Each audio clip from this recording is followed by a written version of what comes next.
2005 मध्ये विरार पोलीस ठाण्यात दाखल मित्राच्या खुना प्रकरणातील तब्बल 21 वर्षांपासून फरार असलेल्या आरोपीला वसई गुन्हे शाखा कक्ष 2च्या पथकाने उत्तर प्रदेशातून अटक केली आहे।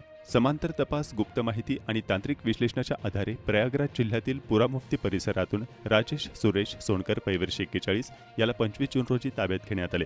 चौकशीत पत्नीवरील अत्याचाराच्या रागातून मित्र दिलीप चव्हाण याची हत्या करून मृतदेह खाडी किनारे फेकल्याची कबुली आरोपीने दिल्याची माहिती पोलिसांनी दिली। आरोपीला पुढील तपासासाठी विरार पोलिसांच्या ताब्यात देण्यात आला आहे। गुन्हा रजिस्ट्रेशन नंबर 283/2005 हा मर्डरचा गुन्हा अनडिटेक्ट होता। या गुन्ह्यामध्ये आरोपीची जी पत्नी होती तिच्या पत्नीला मयत हा त्याच्या मित्राकडे घेऊन गेला होता व त्याच्यावर त्या पत्नीवर त्या मित्राने लैंगिक अत्याचार केले होते। ह्या गोष्टीचा राग आरोपीच्या मनात होता। याला डोक्यात पिस्टल मारून, कारण त्याच्याकडून फायर झालं नाही म्हणून त्यांनी पिस्टल डोक्यात मारून त्याचा खून केला होता। सुगावा लागला की आरोपी प्रयागराजमध्ये आहे। आमची टीम तिथे जाऊन सापळा लावला 2-3 दिवस आणि त्यानंतर काल त्याला तिथून ताब्यात घेतलेला आहे।